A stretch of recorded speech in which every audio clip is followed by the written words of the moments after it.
Welcome, dear students. The current session focuses on attitude towards English during 1650 to 1800. Well, my dear students, I hope and expect that by the end of this session, you would be able to understand how the times were reflected in the attitude towards English language. In the early 18th century, there were efforts made to standardize language in order to standardize, to refine, and to fix for these three focal points, for these three purposes: to standardize, to refine, and to fix. First to give it a standard, then, to refine it according to that standard, and once that standard is achieved, to fix it once and for all so that that is used from there onwards. However, the early 18th century efforts to standardize, they were not very much fruitful. There were issues and there were problems with them. Now, discussions in language in this period started taking a new turn. If we compare this interest with the previous experiences and with the previous interests, we would see a complete difference. The previous interest was whether A, English was worthy to replace Latin language or not, whether English should at all be used for writing purposes or not. Secondly, whether additions to the vocabulary, of English language are justified or not. Because during the Renaissance period, words would come from different parts of the world and they would be incorporated into English. They were borrowed by English. So whether all of these were justified or not. And the third important interest in the previous age was whether the spelling system could be improved. Was it a possibility to create a better spelling system? Now there was a slight shift, because times are passing on. With the passage of time, at every stage, at every step of the development of language, there are slight changes in the root of language, in the decisions that were taken through the public consent on language. So, what is about the new interests? Now, what was happening? Now, for the first time, attention is given to grammar. So far debates had been about vocabulary, not about grammar. And it is very interesting that it was discovered that the grammar of English language was mainly uncodified and unsystematized. It did not have a system. It did not follow a code. It was not, in a structured form. Well, what was the solution? The solution was to look at the ancient models. If we look at the ancient languages like, for instance, Latin language, these languages reduce everything to, rules. They would more work like mathematics. There would be rules and regulations that would be applied, and logically, it would be seen whether a choice is correct or not. So in these languages, everybody exactly knew what is right and what is wrong.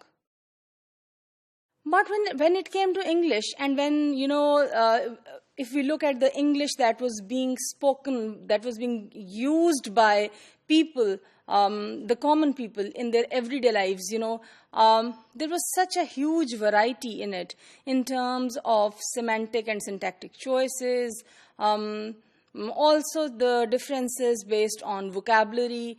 The nature of borrowing was questionable. So, the whole situation was uncertain in all the domains of language. And when the thoughts were given to grammar, it was found that it was equally uncertain.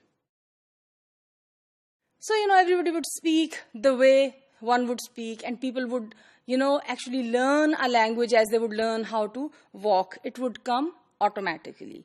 It would not come through rules, which led to, all the variations.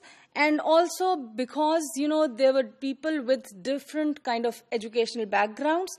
So depending upon that and depending upon the social class, there were variations as well. This was clearly distasteful to an age that desired an ordered universe, an orderly, a very structured, perfect kind of universe. This was the time when all the creativity of writers like Shakespeare was no more appreciated for its spontaneity. Rather there was a hesitation and there was an uncertainty towards the choices that Shakespeare and his contemporary writers made. Dryden, at this time point, confessed that he had to translate an idea into Latin in order to decide what choices in English language he would make to, express that idea in a good way. I think you can relate to this in certain ways, not exactly like Dryden, but a lot of people in Pakistan who do not have much command over English, they would think of an idea in Urdu and then they would translate it into English. To set the standard of correctness in language, the formula that was desired to be used was logic, the use of logic. And of course, the result was that it led towards, most of the times arriving at entirely false conclusions, because language is something that grows naturally, the way the people use it. Every time you cannot give a logic for any linguistic rule. The idea was that English has been and is being daily corrupted. So this is what was believed during this time.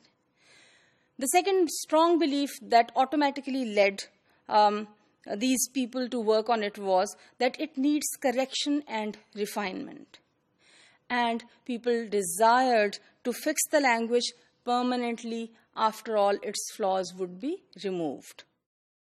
In other words, it was desired in the 18th century to give English language a very polished, rational, logical, and permanent form, a form that would be far more structured than the existing form. Well, whether it was possible or not, how far they were right and how mistaken actually they were in all those goals and in all those thoughts, how far they were mistaken in not realizing that a language does not work like that, this was yet to be proven through the times to come.